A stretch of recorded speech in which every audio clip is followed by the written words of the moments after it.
स्वागत है आपका। आज हम आपको डीएलएड फोर्थ सेमेस्टर के विषय शांति शिक्षा और शांति शिक्षा के 2018 से 2023 तक के सभी पेपर के अतिलघुत्तरी प्रश्न इस वीडियो में हम आपको कंप्लीट करा देंगे। तो जो छात्र नए हैं वो इस चैनल को सब्सक्राइब कर लें। PS24 क्लासेस, ठीक है। समझते हैं एक एक करके, क्योंकि प्रीवियस ईयर पेपर से जो हम क्लास बनाते हैं तो इसलिए बनाते हैं कि आप कम समय में रिवीजन कर सकें। और डिटेल में आपको पढ़ना है तो आपको सिलेबस पढ़ना होगा।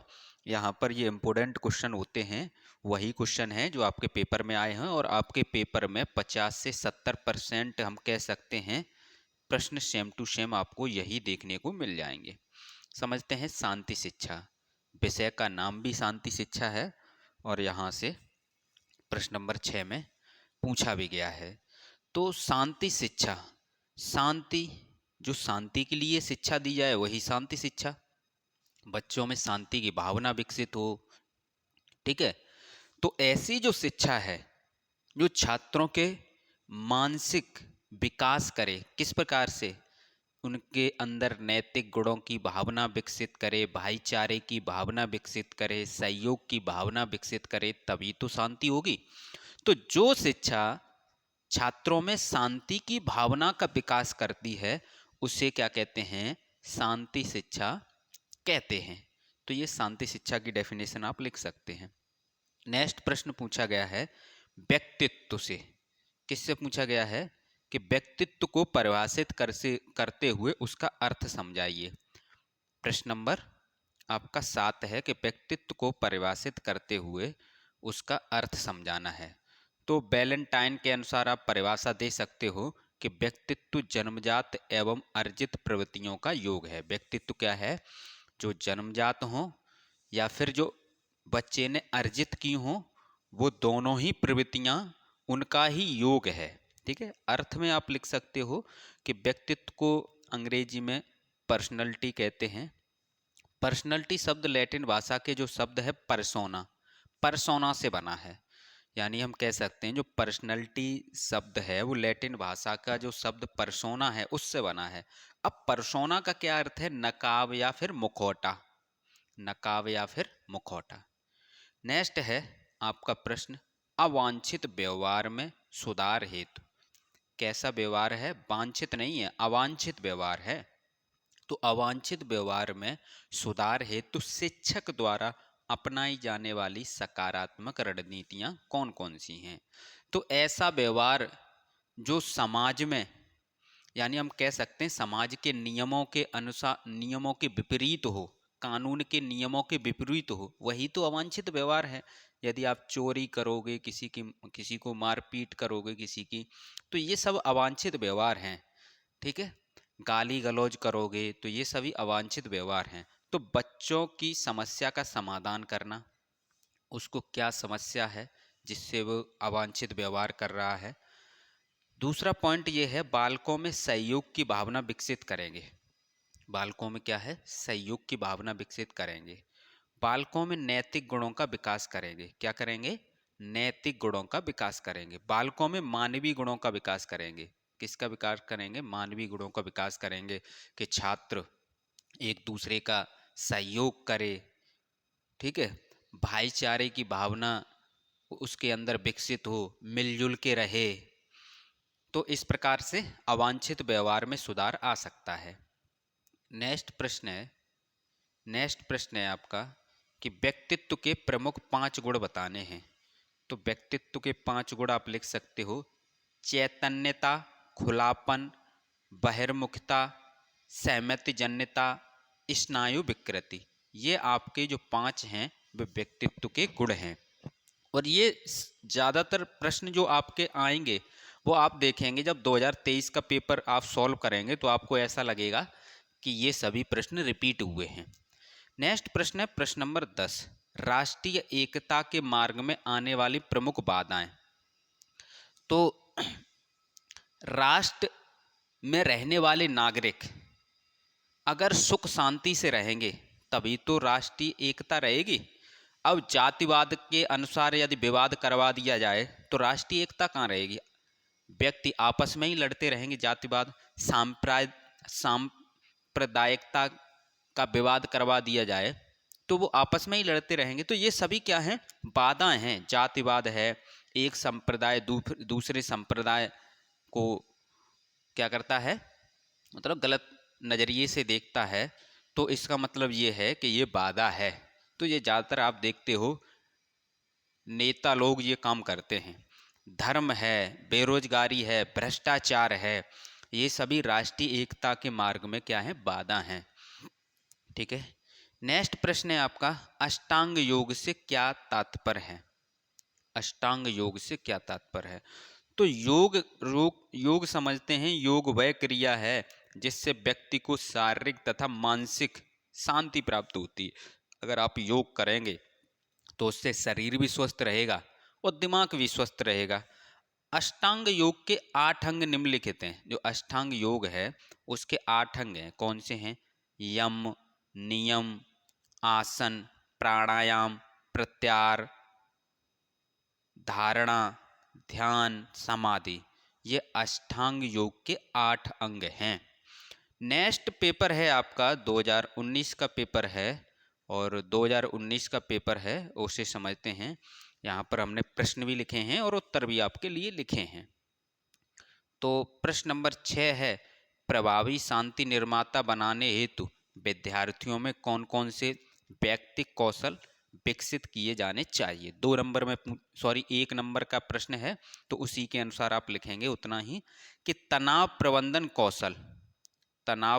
कौशल, समस्या समाधान कौशल, चिंतन कौशल, संप्रेषण कौशल, शांति कौशल का प्रमुख आधार जो होता है वो नैतिकता होती है। ठीक है, तो इस प्रकार से इस क्वेश्चन को आप लिख सकते हैं। नेक्स्ट प्रश्न पूछा गया है आपके में कि चरित्र, प्रश्न नंबर 7 है, 2019 का पेपर है। चरित्र का निर्माण करने वाले किन्हीं 2 कारकों का उल्लेख कीजिए। किसका निर्माण करने वाले? चरित्र का निर्माण करने वाले किन्हीं 2 कारकों का उल्लेख कीजिए। तो परिवार तथा दोस्त। परिवार, क्योंकि बच्चा जब जन्म लेता है उसके बाद परिवार के सदस्यों से सीखता है, उसके बाद उसके कुछ बड़ा होता है तो अपने दोस्तों के साथ रहता है तो दोस्तों से सीखता है। तो चरित्र का निर्माण करने वाले 2 कारक पूछे हैं तो परिवार तथा दोस्त। विचार, इच्छाएं, आचरण, उसके जैसे विचार होंगे, इच्छाएं होंगी, आचरण होगा, वैसे ही उसका चरित्र होगा। तो इस प्रकार आप लिख सकते हो। नेक्स्ट आप देखेंगे प्रश्न नंबर 8 है आपका। प्रश्न नंबर 8 यानी साइबर बुलिंग से क्या समझते हैं? किससे? साइबर बुलिंग से समझते हैं। साइबर बुलिंग से क्या समझते हैं? यानी किसी व्यक्ति के बारे में हानिकारक या नकली तस्वीरें, टेक्स्ट या वीडियो पोस्ट करना। किसी व्यक्ति के बारे में हानिकारक या नकली तस्वीरें, टेक्स्ट या वीडियो पोस्ट करना साइबर बुलिंग कहलाता है। क्या कहलाता है? साइबर बुलिंग कहलाता है। नेक्स्ट प्रश्न है, मानवाधिकार शिक्षा के कोई 2 उद्देश्य लिखने हैं। मानव के अधिकार के लिए जो शिक्षा है उसके 2 उद्देश्य लिखने हैं। तो लोगों को मानवाधिकारों के बारे में जानकारी देना, उसे यानी मानवाधिकार शिक्षा क्यों प्रदान की जा रही है कि लोगों को या व्यक्तियों को मानवाधिकार के बारे में जानकारी देना। नेक्स्ट पॉइंट है, लोगों को मानवाधिकारों के महत्व को समझाना, इसीलिए तो शिक्षा दी जा रही है, मानवाधिकार शिक्षा। नेक्स्ट समझते हैं इसमें। नेक्स्ट प्रश्न है, तनाव कम करने की किन्हीं 2 अप्रत्यक्ष विधियों का उल्लेख कीजिए। तो अप्रत्यक्ष विधि में आप लिख सकते हो तनाव कैसे दूर हो सकता है। आप नियमित व्यायाम कीजिए और आपके अंदर जो नकारात्मक विचार हैं उसके कारण ही आपके अंदर तनाव उत्पन्न हो रहा है, तो नकारात्मक जो विचार हैं उनका त्याग करें। नेक्स्ट प्रश्न है, SDG का पूरा नाम बताना है। SDG का पूरा नाम बताना है। तो इस प्रकार आप लिख सकते हैं, सतत विकास लक्ष्य, ये SDG का पूरा नाम है। इंग्लिश में लिखना है तो आप लिख सकते हैं सस्टेनेबल डेवलपमेंट गोल्स। ठीक है, तो ये आप पूरा नाम लिख सकते हैं। इसे हिंदी में थोड़ा हम लिख देते हैं। इसे इस प्रकार पढ़ेंगे, सस्टेनेबल डेवलपमेंट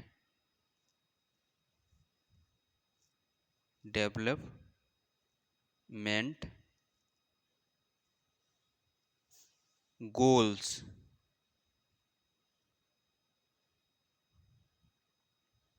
ठीक है, तो इस प्रकार आप पढ़ सकते हैं इसे। नेक्स्ट पेपर देखते हैं, 2020 का पेपर है और इससे समझते हैं शांति शिक्षा का अर्थ बताइए। ये 2020 में पूछा गया है। तो जो शिक्षा छात्रों में शांति की भावना विकसित करे या जो शिक्षा छात्रों में शांति की भावना का विकास करे उसे ही शांति शिक्षा कहते हैं। नेक्स्ट प्रश्न है, व्यक्तित्व की एक परिभाषा दीजिए। तो आप लिख सकते हैं बैलेंटाइन के अनुसार कि व्यक्तित्व जन्मजात एवं अर्जित प्रवृत्तियों का योग है। व्यक्तित्व क्या है? जन्मजात तथा अर्जित प्रवृत्तियों का योग है। भेदभाव को दूर करने के उपाय बताइए। भेदभाव है उसे दूर करने के उपाय आपको बताने हैं। तो शिक्षा के द्वारा भेदभाव को दूर किया जा सकता है, क्योंकि हमारे संविधान में भेदभाव की कोई जगह नहीं है।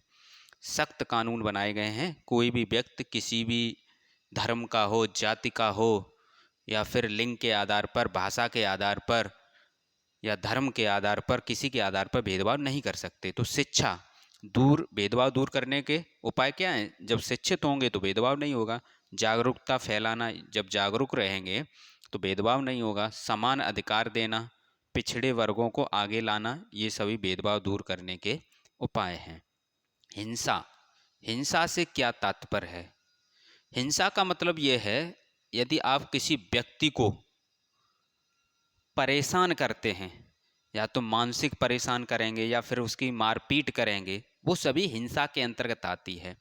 किसी भी प्राणी को तन, मन और कर्म, वचन और वाणी से कोई परेशानी न पहुंचाना, अगर कोई परेशानी न पहुंचाना, ये कहलाती है अहिंसा। ठीक है, और हिंसा क्या होती है? यहाँ पर मुझे लगता है एक बार पुनः इसे समझ लेते हैं। अहिंसा होती है कि हम किसी भी व्यक्ति को कोई परेशानी न पहुंचाएं। और हिंसा क्या होती है? हिंसा होती है यदि आप किसी व्यक्ति की मारपीट कर रहे हैं या फिर उसे मानसिक परेशानी दे रहे हैं, कुछ बातें बोलकर, गाली गलौज करके या फिर उस पर दबाव डाल के, तो वो सब हिंसा के अंतर्गत आएगा। अहिंसा, गांधी जी अहिंसा के पुजारी थे। तो यहाँ पर क्या है, किसी भी प्राणी को तन, मन, कर्म, वचन या वाणी से कोई परेशानी न पहुंचाना, ये अहिंसा है। अगर परेशानी पहुंचा रहे हैं तो हिंसा है।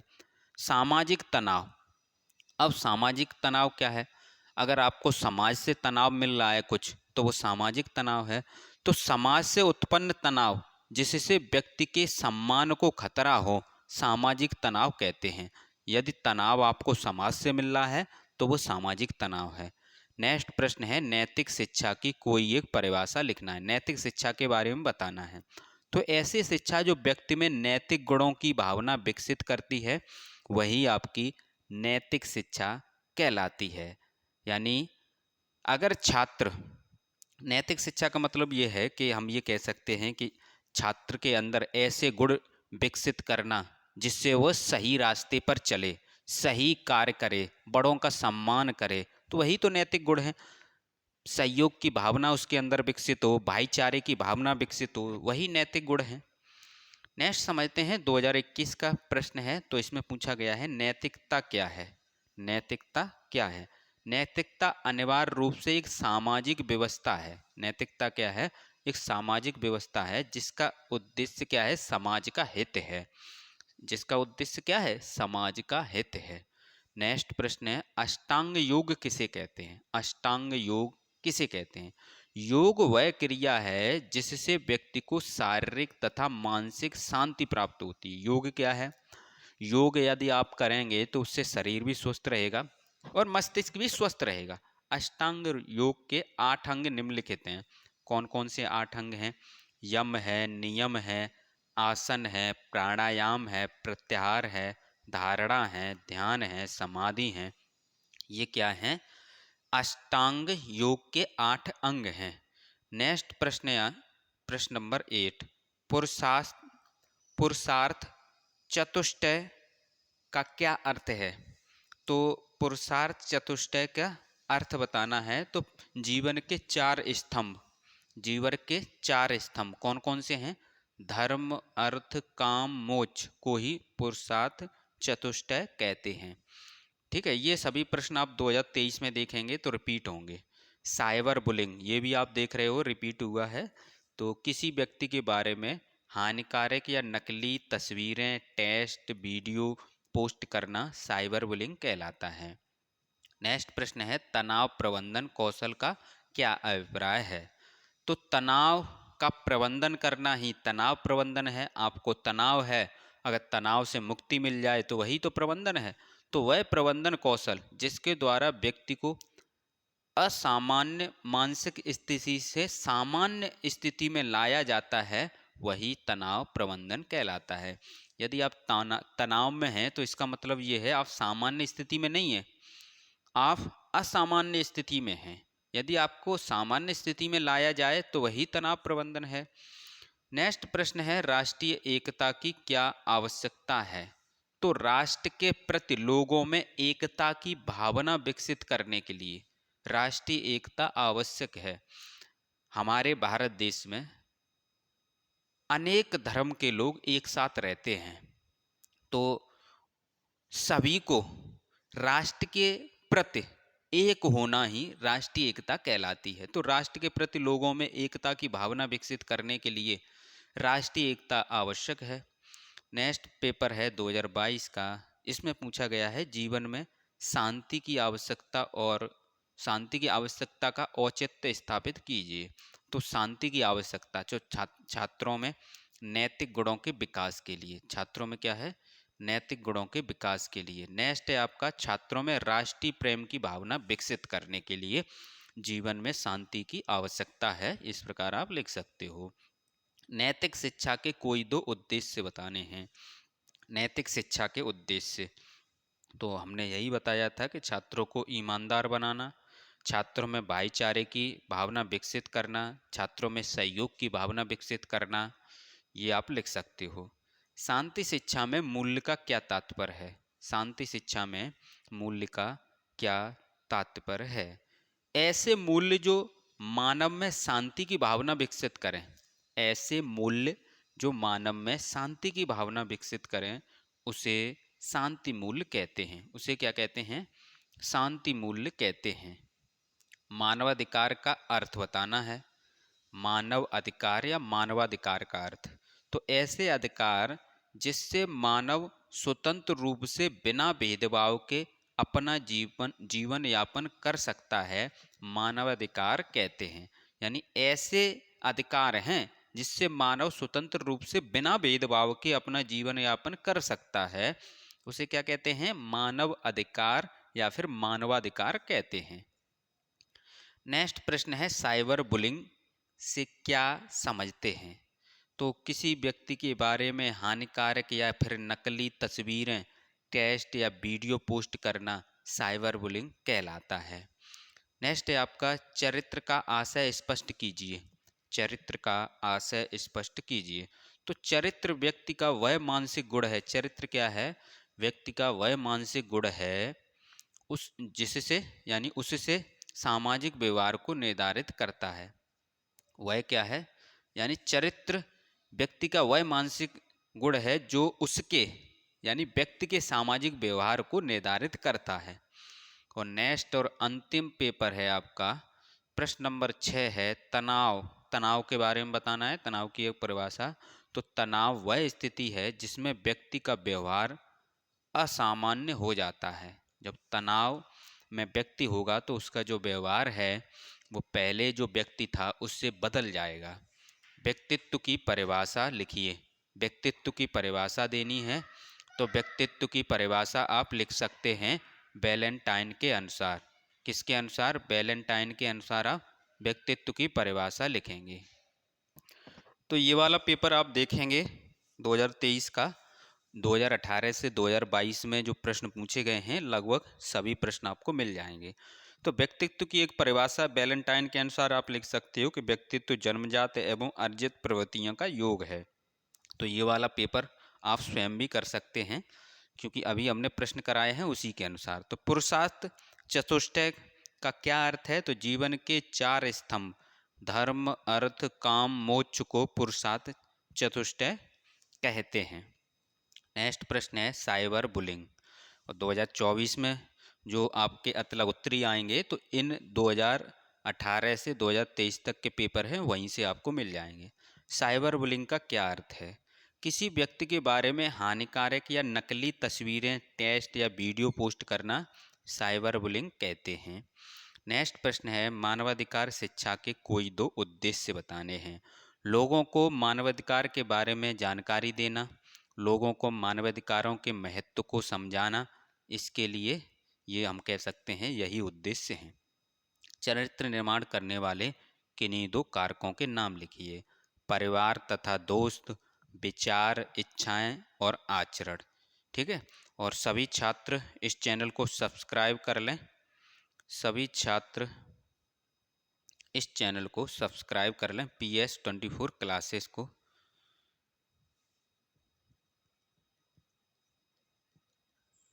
और घंटी वाले बटन को दबा लें जिससे नेक्स्ट आने वाली वीडियो की नोटिफिकेशन आपको मिल सके। थैंक यू दोस्तों, आज के लिए इतना ही। और अपनी तैयारी करते रहें। पेपर आपके कभी भी हों, लेकिन तैयारी आप धीरे धीरे करते रहें, क्योंकि आप 4th सेमेस्टर में हैं। तो आपको इस प्रकार तैयारी करनी है कि किसी भी विषय में बैक ना लगे। आपको इतना अनुभव तो हो गया है और आप हमारे साथ जुड़े हैं यदि 1st सेमेस्टर से, तो आपको इतना अनुभव हो गया होगा कि पेपर में किस प्रकार से प्रश्न एग्जामिनर कहाँ से पूछता है। और मोस्टली आप देखोगे प्रीवियस ईयर पेपर कर लोगे तो वहीं से पेपर फंस जाएगा। थैंक यू दोस्तों, आज के लिए इतना ही।